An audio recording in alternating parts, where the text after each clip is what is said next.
हूं आपके साथ अंकिता पाल। बुलेटिन की शुरुआत करते हैं। सीएम धामी ने काशीपुर पहुंचकर प्रबुद्धजन से भेंट की है, विचार विमर्श किया और कार्यक्रम में भाग लिया है। जहां इस दौरान कार्यक्रम में मुख्यमंत्री ने कहा कि इस सभागार में काशीपुर के डॉक्टर, इंजीनियर, शिक्षाविद, अधिवक्ता, उद्यमी और व्यापारीगण, समाजसेवी, जनप्रतिनिधि और कई क्षेत्रों से जुड़े प्रबुद्धजन जो हैं वो उपस्थित रहे और आप सभी अपने अपने क्षेत्रों में अपनी प्रतिभा, अनुभव, ज्ञान, सेवा भाव और संकल्प के माध्यम से न केवल समाज को सशक्त बना रहे हैं बल्कि देश और प्रदेश को प्रगति के पथ पर निरंतर आगे बढ़ाने में महत्वपूर्ण भूमिका निभा रहे हैं।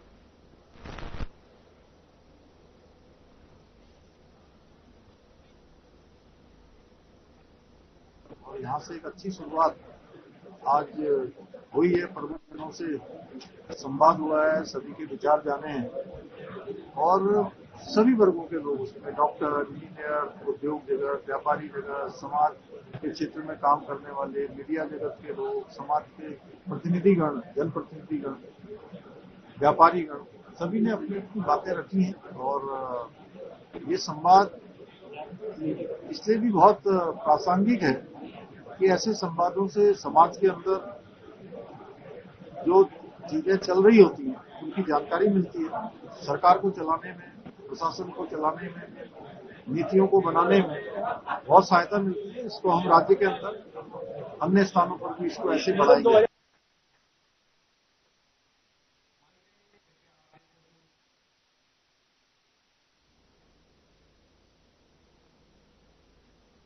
उत्तराखंड के मुख्यमंत्री पुष्कर सिंह धामी ने शासन, प्रशासन और पुलिस के वरिष्ठ अधिकारियों के साथ में एक बैठक की है। आपको बताते चलें कि इस बैठक में राज्य के कई हिस्सों में बनी आपदा जैसी स्थिति, कानून व्यवस्था, चल रहे पुनर्निर्माण कार्यों और चारधाम यात्रा से जुड़ी व्यवस्थाओं पर गहन चर्चा की है। बैठक में राज्य के तमाम जिलों के जिलाधिकारी वर्चुअली जुड़े। सीएम धामी ने कहा कि सरकार की पहली प्राथमिकता जनता को तत्काल राहत, सुरक्षा, आवश्यक सुविधाएं उपलब्ध कराना है। उन्होंने अधिकारियों को निर्देशित किया कि बरसात खत्म होते ही मरम्मत और पुनर्निर्माण के कार्य तुरंत शुरू होने के लिए प्रशासनिक मशीनरी को सक्रिय किया जाए और इसके साथ ही उन्होंने कहा कि मानसून तक राहत सामग्री और ड्राई राशन की पर्याप्त उपलब्ध कराया जाए ताकि कोई भी नागरिक भूखा न रहे।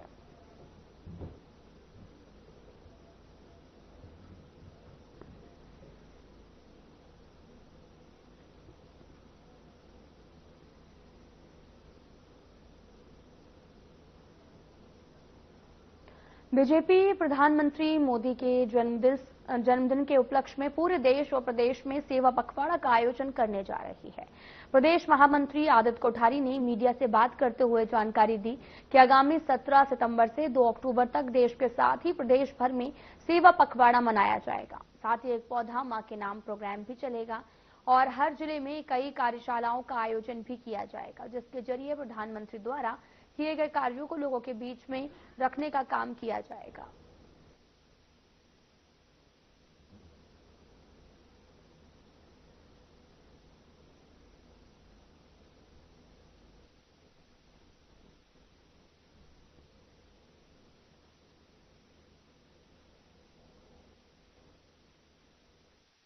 जी के जन्म दिवस 17 सितंबर से हम सुरक्षित हैं। अगर आज हमारा पड़ोस में आग लगी है और हम ये मान करके चलते हैं कि हम सुरक्षित रहेंगे, तो अभी पड़ोस जल रहा है, हम मौन हैं, उस आग को बुझा नहीं रहे, तो कल हमें भी उसकी चपेट में आना ही आना होगा।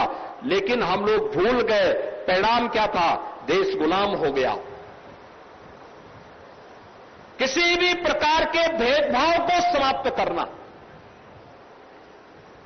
उसके लिए एक संकल्प के रूप में हमें कार्य करना, क्योंकि बांटने वाली ताकतें बड़े पैमाने पर, जो नहीं चाहते भारत मजबूत हो, वे लोग भारत को कमजोर करने के लिए हर प्रकार के षड्यंत्र करते हैं।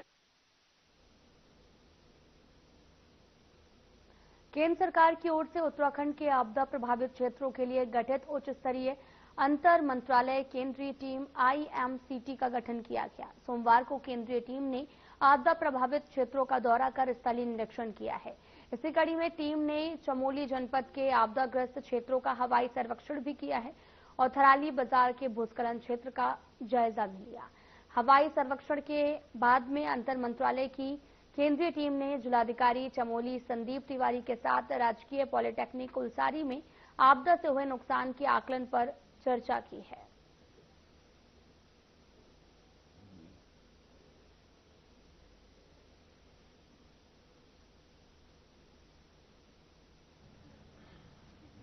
केंद्र की टीम आई थी आपदा का निरीक्षण करने पूरे जनपद का, और हवाई सर्वे में नंदानगर, थराली, चेपड़ो सभी क्षेत्रों का एरियल सर्वे किया गया। उसके अतिरिक्त एक प्रस्तुतिकरण पूरे जनपद का उनको दिया गया, जिसमें करीब 1120 करोड़ का जो क्षति का आंकलन अभी तक जिले में हमने आंकलन निकाला है, उसका विस्तृत जानकारी टीम को दी है। और टीम पूरी भ्रमण और प्रस्तुतिकरण से संतुष्ट है और आशा करते हैं कि जल्द ही जो हम विस्तृत रिपोर्ट भेजेंगे उस पर एक सकारात्मक कार्यवाही होगी। फौरी राहत तो राज्य सरकार द्वारा दी जा रही है। जिनके पूर्णतः क्षतिग्रस्त हुए थे मकान, उनको 5 लाख की राशि और मृत्यु के केस में 5 लाख की धनराशि माननीय मुख्यमंत्री जी की घोषणा अनुसार दिए जा रहे हैं। उत्तराखंड में जिस प्रकार की ये आपदा से जिस प्रकार की त्रासदी से इसमें पूरा उत्तराखंड पीड़ित है, और विशेष रूप से मैं कहूंगा कि थराली विधानसभा के चारों विकास खंड जो प्रभावित हुए हैं, निश्चित रूप से बहुत ही पीड़ादायक स्थिति हम सब लोगों की हुई है। और ऐसे में केंद्र की टीम का आकर के सर्वेक्षण करना और यहाँ पर किस प्रकार की क्षति हुई है उसका मूल्यांकन करने के लिए यहाँ ना हमारे लिए एक राहत का काम करके गया है। आज मैं धन्यवाद करना चाहूंगा अपने प्रदेश के माननीय मुख्यमंत्री जी का, जिनके प्रयासों से भारत सरकार से आज 3 लोगों की टीम यहाँ पर आई थी। और जहाँ उन्होंने हवाई सर्वेक्षण किया, वहीं उन्होंने थराली जो क्षेत्र है विशेष रूप से जो वहां पर जिस प्रकार का नुकसान हुआ है, और जिस प्रकार से जिलाधिकारी की मैं उनकी सराहना भी करूंगा कि उन्होंने पूरे जनपद चमोली का उन्होंने जिस प्रकार से जो क्षति हुई है उसका उन्होंने प्रस्तुतिकरण किया।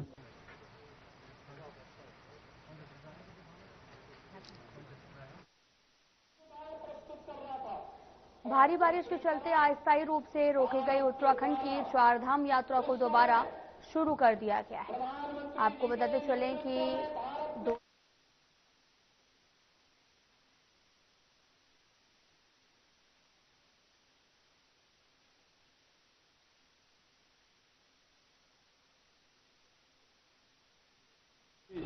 केदारनाथ जी के धाम कपाट खुले थे और 4 तारीख में श्री बद्रीनाथ जी की, और लगातार यात्रा कंटिन्यूस चली थी कि जैसे कि मानसून आने के बाद उच्च हिमालय क्षेत्र होने के कारण यहाँ पर काफ़ी बारिश इस बार रही और बहुत भूस्खलन और लैंडस्लाइड और क्लाउड बर्स्ट की जो है कि सूचनाएं यहाँ पर आती रही हैं, और बहुत सारे हमारा पर्वतीय क्षेत्रों में जो है इसमें काफ़ी नुकसान हुआ। और लगातार अभी 5 तारीख तक भी जो है 1 तारीख से 5 तारीख तक भी यात्रा पूरी तरह से प्रतिबंधित थी, लेकिन अभी यात्रा जो है 6 तारीख से पुनः जो है खुल गई है। और सभी जो यात्रा रूटों पर हमारी सरकार, राज्य सरकार, आपदा प्रबंधन, जिला प्रशासन और सारी टीम जो है कि युद्ध स्तर पर वहाँ पर जो है कि सड़कों को खोल रहे हैं। और कल भी 2 दिन तक लगातार जब यात्रा खुली है 6 तारीख के बाद में, तो अच्छी संख्या में बद्रीनाथ जी और केदारनाथ जी में भी यात्रियों का आवागमन रहा है।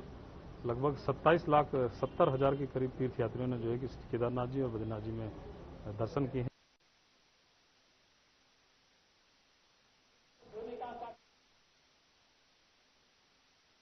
अंदर से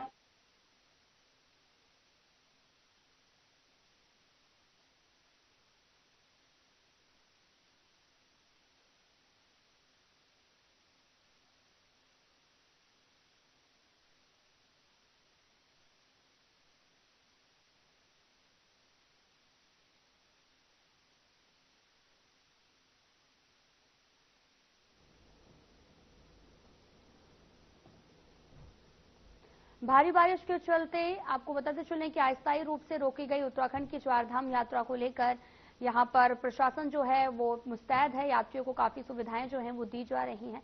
तो बढ़ते हैं अगली खबर की तरफ। कांग्रेस के संगठन सृजन अभियान के तहत इन दिनों जिला अध्यक्ष चयन की विशेष प्रक्रिया चल रही है, और इसी बीच कोटद्वार में वरिष्ठ कांग्रेसी नेता गुड्डू सिंह चौहान ने कांग्रेस के जिला अध्यक्ष पद के लिए अपनी दावेदारी प्रस्तुत की है। गुड्डू सिंह चौहान ने कहा कि मैं सालों से कांग्रेस पार्टी की सेवा कर रहा हूं, पार्टी को मजबूती प्रदान करने का काम कर रहा हूं। अगर मुझे जिला अध्यक्ष पद की जिम्मेदारी मिलती है तो मैं इसे पूरी निष्ठा और समर्पण के साथ निभाऊंगा।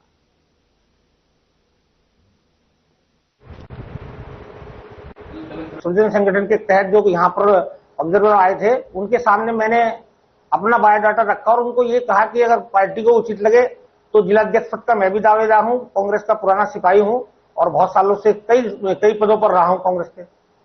ये राहुल गांधी जी ने जो प्रयास अब शुरू किया है उत्तराखंड कांग्रेस के अंदर, जो राहुल गांधी जी और प्रियंका गांधी जी खड़गे जी का कांग्रेस के राष्ट्रीय नेताओं को यहां भेजकर जो चयन प्रक्रिया का हमारी कांग्रेस पार्टी कर रही है प्रक्रिया, उसके तहत अब जमीनी लोग, अब कांग्रेस के अंदर बड़े नेताओं की ठेकेदारी खत्म हो।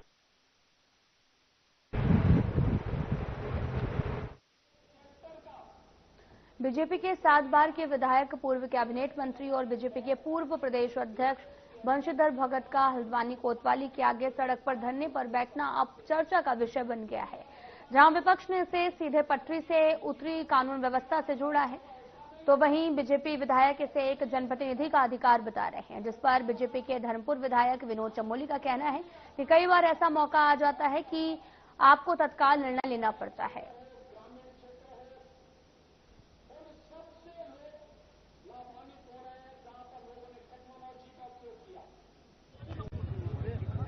माननीय बंशीधर भगत जी हमारे पूर्व कैबिनेट मंत्री भी रहे और भारतीय जनता पार्टी के अध्यक्ष भी रहे प्रदेश के और सीनियर विधायक हैं। जिस तरह से जो घटनाक्रम हुआ है वहां पर वो ठीक नहीं हुआ।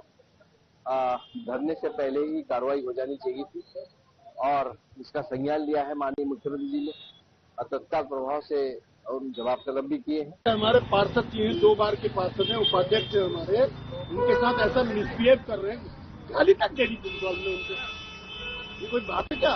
कोई चोरी कर रखी है, उन्होंने डकैती कर रखी है, तमाम नशाखोरी लोग नशा बेच रहे हैं, उनको नहीं देख रहे हैं। ये देखिए, हम लोग जनप्रतिनिधि हैं, कई बार परिस्थितिजन्य निर्णय लेने पड़ते हैं।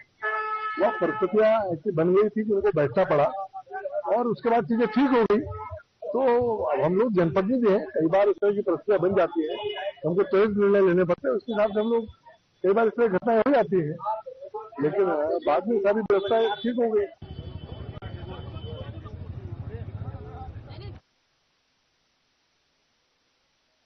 फिलहाल यहाँ रुकते हैं एक छोटे से ब्रेक के लिए।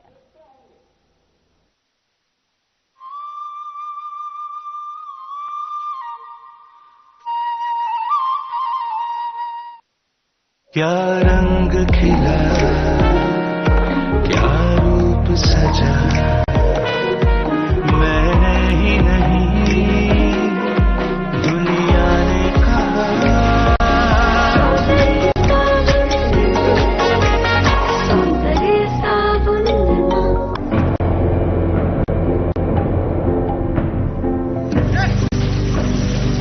तभी पानी की कमी से सूखते उत्तराखंड के इन खेतों में अब लहलहा रही हैं फसलें। राज्य में सिंचाई की आधुनिक तकनीकी ने खोल दिए हैं किसानों के तरक्की के द्वार।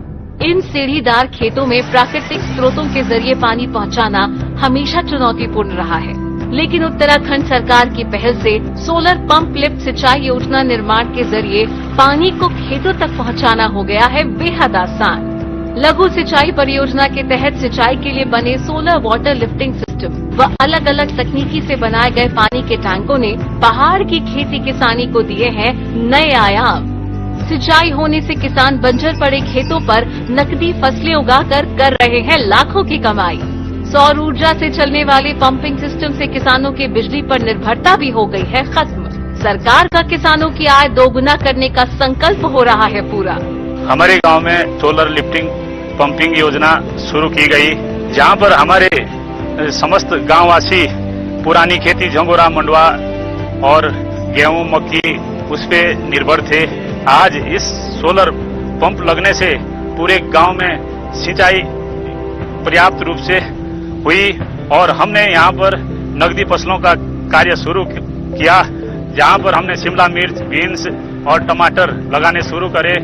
जिन खेतों पे कुछ नहीं होता था, आज वहां पर नकदी फसलें बहुत अच्छी हो रही है और बहुत अच्छा दाम कमाया, पूरे गांव वालों को बहुत बड़ा फायदा मिला। अब तक सोलर पंप सिस्टम के तहत राज्य भर में 497 जियो और आरसीसी टैंकों का किया गया है निर्माण। स्थानीय संसाधनों के सतत प्रबंधन से उत्पादकता और ग्रामीण समुदाय की आय में वृद्धि करने के लिए प्रतिबद्ध है उत्तराखंड सरकार। सौर ऊर्जा से समृद्ध किसान, समृद्ध ब्रेक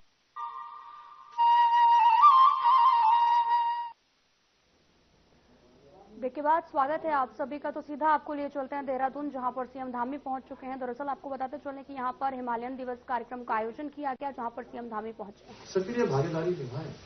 आइए हम सब मिलकर हिमालय को स्वच्छ, समृद्ध और स्वस्थ बनाएं, ताकि हमारी आने वाली पीढ़ियों के लिए भी जीवन का संबल बना रहे। इस हिमालय दिवस पर मेरी आप सभी से अपेक्षा है कि प्रकृति के प्रति अपनी जिम्मेदारी समझें और हिमालय को संरक्षित करने में अपनी महत्वपूर्ण भूमिका निभाएं। आइए हम सभी मिलकर इस पवित्र धरोहर की रक्षा करें और इसे आने वाली पीढ़ियों के लिए सुरक्षित बनाएं।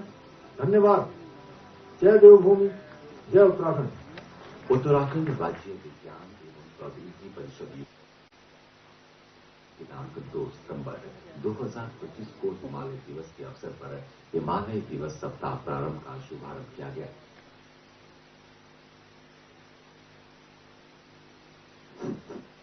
कार्यक्रम में माननीय मुख्यमंत्री जी के द्वारा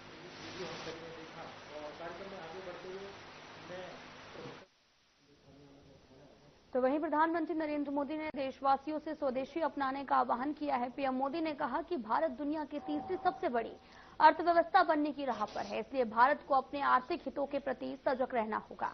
उनके इस अभियान पर आपको बताते चलें कि बीजेपी ने भी अर्थव्यवस्था बनने पर रहा है और भारत को अपने आर्थिक हितों के प्रति सजग रहना है।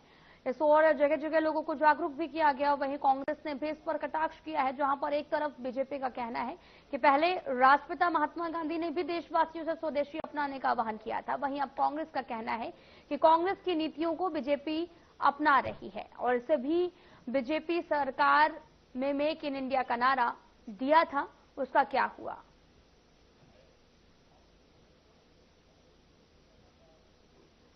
स्वदेशी का आंदोलन तो देश की आजादी से जुड़ा हुआ हमारा आंदोलन है।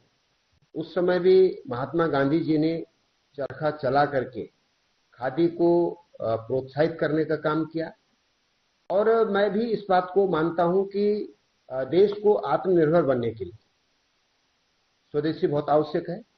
और जैसे प्रधानमंत्री श्री नरेंद्र मोदी जी ने कहा है कि 2047 तक देश को विकसित राष्ट्र बनाना है, तो इसके लिए हमें आत्मनिर्भर होना बहुत जरूरी है और आत्मनिर्भरता के लिए हमें स्वदेशी को अपनाना बहुत जरूरी है।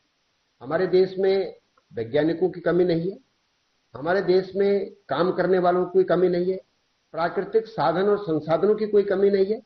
इसलिए भारत को आगे बढ़ना है तो स्वदेशी अपनाना पड़ेगा, आत्मनिर्भर होना पड़ेगा, तभी हमारा राष्ट्र एक विकसित राष्ट्र बन सकता है। भाजपा एक नकल मारने वाली पार्टी है, नकलची।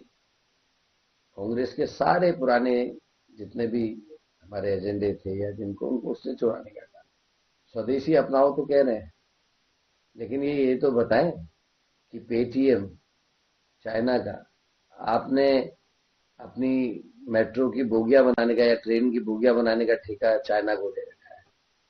आपने सरदार वल्लभ भाई पटेल की जो मूर्ति लगाई वो भी आपने चाइना से बनवा के लगाई है।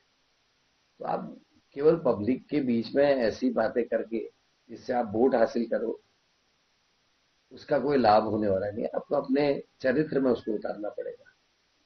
इनके अपने बच्चे विदेशों में पढ़ रहे हैं और देश के लोगों से कहते हैं कि हिंदी को आगे बढ़ाना चाहिए, अंग्रेजी कम पढ़े, और अपने सारे इनके मैक्सिमम नेताओं के बच्चे जो है विदेशों में पढ़ रहे हैं। मोदी सरकार की पहल से आयुर्वेद चिकित्सक विदेश में अपना लोहा मनवा चुकी है और यही वजह है कि हर साल विदेश में होने वाले चिकित्सक सेमिनारों में भारत से आयुर्वेद चिकित्सकों को भी चर्चा के लिए बुलाया जाता है। इस साल भी 9 सितंबर से 3 अक्टूबर तक नीदरलैंड और बेल्जियम में चिकित्सक सेमिनार होने जा रहा है, जिसमें भारत का प्रतिनिधित्व ऋषिकेश की आयुर्वेदचार्य डॉक्टर डीके श्रीवास्तव करेंगे और उनकी पत्नी डॉक्टर निवेदिता श्रीवास्तव जो हैं वो सेमिनार में शामिल होंगी। नीदरलैंड और बेल्जियम में 6 सेमिनार में डॉक्टर डीके श्रीवास्तव आयुर्वेद पर अपना लेक्चर देंगे और वहां पर लोगों का नाड़ी प्रशिक्षण भी किया जाएगा और साथ ही विदेशियों को लाइफ स्टाइल चेंज कर गंभीर बीमारियों से बचाव के टिप्स दिए जाएंगे।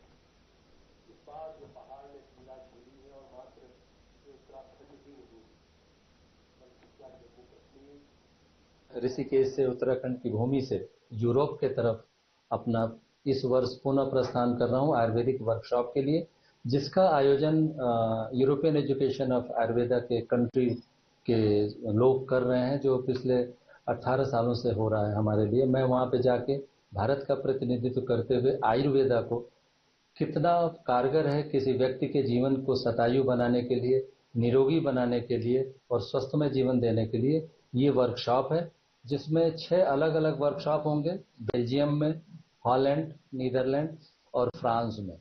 और वहाँ के 6 वर्कशॉप में मैं वहाँ के लोगों को आयुर्वेद के गूढ़ रहस्यों को बताऊंगा और ये बताऊंगा कि आप स्वस्थमय जीवन, और सबसे बड़ी बात है कि आज यूरोप में स्ट्रेस बहुत हो गया है, लेकिन आयुर्वेद के उन सिद्धांतों को अपना के किस तरह दिनचर्या जीवन को आप बहुत सुखमय बना सकते हैं।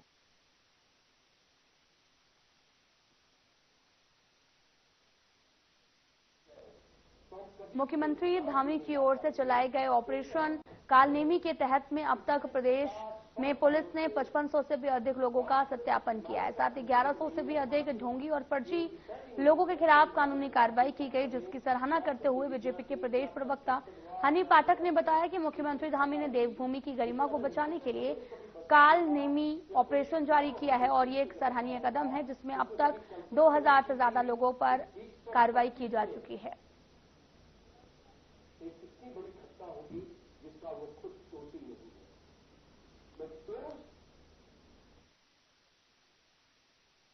ये हमारे यशस्वी मुख्यमंत्री श्री पुष्कर सिंह धामी जी ने ये किए, जो बहुत ही सराहनीय कदम उठाया। उत्तराखंड देवभूमि की पूरी तरीके से जो देवभूमि नाम है इसका, उसको बरकरार आगे रखते हुए उन्होंने जो ये कदम उठाया, ये बहुत ही ज्यादा अच्छा कदम रहा है। इससे ऑपरेशन कालनेमी के तहत उन ढोंगियों पर कार्यवाही की जा रही है लगातार, जो कि ढोंग करके, साधु संत का वेश धारण करके हमारे उत्तराखंड की जनता को ठगने का कार्य करते चले आ रहे हैं। और इसमें सबसे ज्यादा झांसे में आती हैं हमारी महिलाएं। तो इन सब चीजों को लेकर, इन सब चीजों को देखकर समझते हुए ये कि ये उत्तराखंड देवभूमि के लिए बहुत ही गलत हो रहा है जो हो रहा है, उसके लिए उन्होंने ऑपरेशन कालनेमी जैसा सराहनीय कदम उठाया। और अब तक देखा जा सकता है कि 2000 से ज्यादा लोगों पर कार्यवाही इस पर हो चुकी है।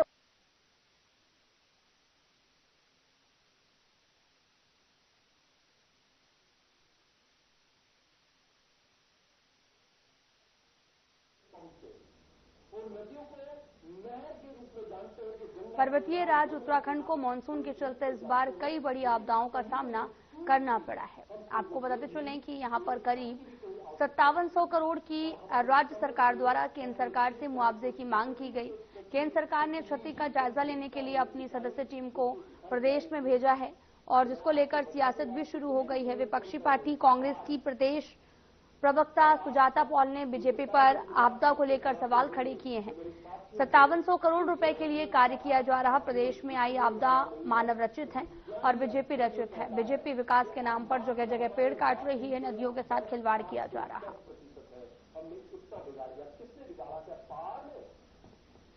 5700 करोड़ रुपए, आपने बिल्कुल सही कहा, केवल इसी के लिए कार्य किया जा रहा है। उसके बाद बताया जाएगा कि नहीं, हमारे यहाँ तो और भी ज्यादा नुकसान हुआ है। लेकिन ये आपदा का कारण कौन है?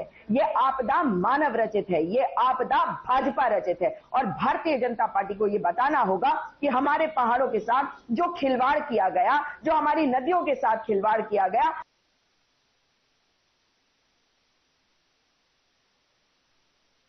बना रहे हैं, पेड़ों को काट रहे हैं। हिमालय सबसे कम उम्र के पहाड़ हैं, एक बार ये ध्वस्त हो गए तो दोबारा ना तो कोई मोदी आ सकता है, ना कोई भाजपाई और आ सकता है, ना कोई और आ सकता है इनको दोबारा खड़ा करने के लिए। ये सब कुछ अगर किया जा रहा है तो भाजपा के द्वारा, और इनका काम ही है कि जैसे ही आपदा आएगी तो कहेंगे कि ये तो नेचुरल डिजास्टर है। नहीं, ये प्राकृतिक आपदा नहीं है।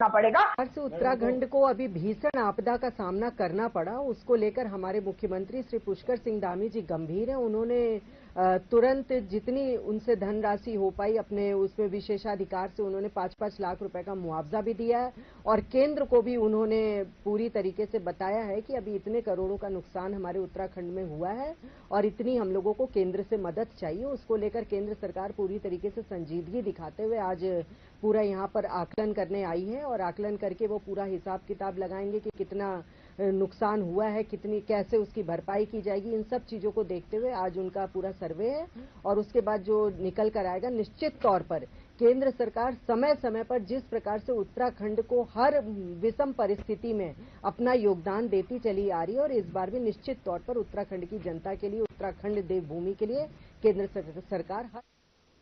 फिलहाल बुलेटिन में इतना ही। नमस्कार।